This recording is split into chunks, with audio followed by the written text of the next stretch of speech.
কোটা সংস্কার আন্দোলনের ৬ সমন্বয়ককে ডিবি পুলিশের কার্যালয়ে খাইয়ে সেই ছবি প্রকাশ করে জাতির সঙ্গে মশকরা করা হয়েছে বলে মন্তব্য করেছেন হাইকোর্ট।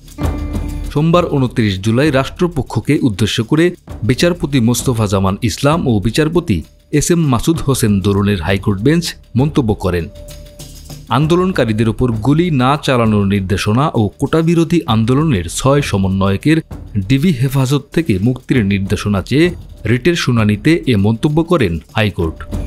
শুনানির এক পর্যায়ে রাষ্ট্রপক্ষের আইনজীবী অতিরিক্ত অ্যাটর্নি জেনারেল মেহেদী হাসান চৌধুরী বলেন, কোটাবিরোধী আন্দোলনের ৬ জন সমন্বয়ককে ডিবি হেফাজতে তাদের নিরাপত্তার জন্য রাখা হয়েছে। মিডিয়ায় দেখা গেছে তারা কাঁটা চামচ দিয়ে খাবার খাচ্ছেন। তখন আদালত বলেন, ডিবি অফিসে যাকে তাকে ধরে নিয়ে যাবেন, তারপর খাবার টেবিলে বসাবেন, এভাবে জাতির সঙ্গে মশকরা করবেন না। এ বিষয়ে জানতে চাইলে ঢাকা মহানগর গোয়েন্দা পুলিশের অতিরিক্ত কমিশনার হারুনুর রশিদ বলেন, এমন কিছু আমরা এখনও পাইনি। আদালত এমন কিছু বলেছে কিনা জানি না।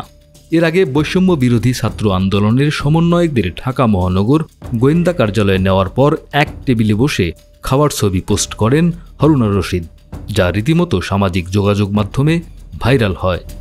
মোহাম্মদ জাকারিয়া, আমাদের সময়।